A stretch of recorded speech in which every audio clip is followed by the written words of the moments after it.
If Caitlin Clark be a part of this Project B thing, this could definitely hurt the WNBA. I mean, this could hurt the WNBA very bad because let's say Caitlin Clark be all like, okay, I'm going to do it. But in the clause, it might says, well, you can't play for the Indiana Fever no more. We'll just buy you out your contract. We'll come up with some way to get you out of that deal. You got to be slowly, exclusively Project B. I don't know if Caitlin Clark could do that. Exactly, and that's what makes this moment such a turning point. Project B isn't just chasing talent, it's chasing relevance. Every new sports league in history has learned the same lesson: skill alone doesn't sell tickets, star power does. And right now, Caitlin Clark is the engine that drives not just WNBA buzz, but women's sports coverage in general. When she plays, arenas sell out. When she sits, ratings plummet. The 55% viewership drop during her injury wasn't an accident, it was a wake-up call that the WNBA's entire media ecosystem is orbiting one player. Project B's investors clearly saw that data and realized that if they land her, they don't just get a superstar, they get the gravitational pull that brings fans, sponsors, and networks with her. That's why this rumored offer isn't just about basketball. It's about buying legitimacy. Caitlin Clark would give Project B instant credibility, turning it from a startup league into a cultural event. Every headline would read, "Caitlin Clark leaves WNBA," and that alone would dominate sports media for weeks, and that's the uncomfortable truth for the rest of the WNBA. No matter how talented players like Aya Wilson, Breanna Stewart, or Angel Reese are, none of them command Clark's commercial influence. Project B knows it, the WNBA knows it, and fans know it. She's not just a player, she's the brand. And if she walks, she could take the WNBA's momentum with her. We're going to be talking a little bit about the Project B League and whether or not Caitlin Clark should take the money to go and play in that league. Because we know that if the rumored payment for Nneka Nwumike is $3 million or is $2 million, we know Caitlin Clark's getting more than that. And we can be honest here, Caitlin Clark is going to be paid more than Nneka Nwumike. This situation is wild from every angle. Project B's rumored push for Caitlin Clark isn't just shaking up basketball, it's exposing the deep fault lines inside the WNBA itself. For players like Aya Wilson, who's been the league's most dominant force for years with multiple MVPs and championships, it has to sting.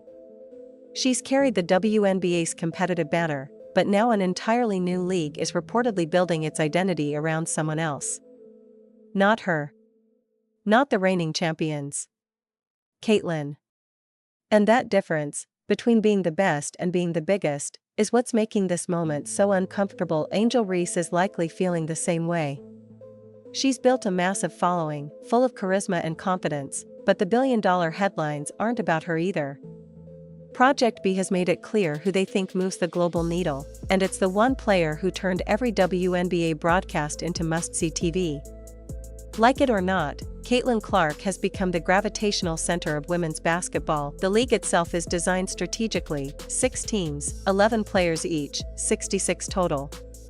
The season would run during the WNBA's offseason, giving players a chance to double up financially without technically breaking loyalty. But for top-tier stars like Caitlin, exclusivity is inevitable. If Project B is really offering billions, they'll want her as the face of the league, not someone splitting her brand between two logos. That's the coming collision everyone is pretending not to see. And then there's the Saudi angle, the elephant in the gym. The organizers can say whatever they want about global investment, but the money trail is clear. Saudi-linked corporations are involved, the games will reportedly have a major Middle East presence, and this fits right into Saudi Arabia's Vision 2030 sports washing strategy. The moral dilemma is heavy. Accepting life-changing wealth from a country known for restricting women's rights is hard to reconcile for athletes who champion female empowerment. But expecting any 23-year-old, even one as poised as Caitlin, to turn down generational wealth on principle is unrealistic. Critics will talk about ethics, her accountants will talk about security for her family's next 5 generations. The WNBA's nightmare scenario is right here. The league owes its record ratings, ticket sales, and sponsorships almost entirely to Caitlin Clark's arrival. If she leaves, the numbers collapse. We already saw it, a 55% drop in viewership the moment she was injured. The WNBA has spent months undervaluing her, allowing physical targeting and weak marketing while pretending her star power is just another storyline. Now, Project B is dangling everything the league refused to give her: respect, money, and control. For Aya Wilson and the rest, it's a tough pill. They may feel resentment, but they also know their own paychecks depend on Caitlyn staying. It's a messy mix of pride and panic. Naomi Osaka joining Project B gives it credibility, but Caitlyn's decision is the one that decides whether this becomes a revolution or a sideshow. The league starts in November 2026, just enough time for the WNBA to try to fix what it broke. But if history's any guide, Project B's billions will be hard to ignore. Because when the offer is life-changing money and global reach, loyalty suddenly feels like a luxury. So let's put it bluntly, if someone offered you $5 billion to leave your job, would you even think twice?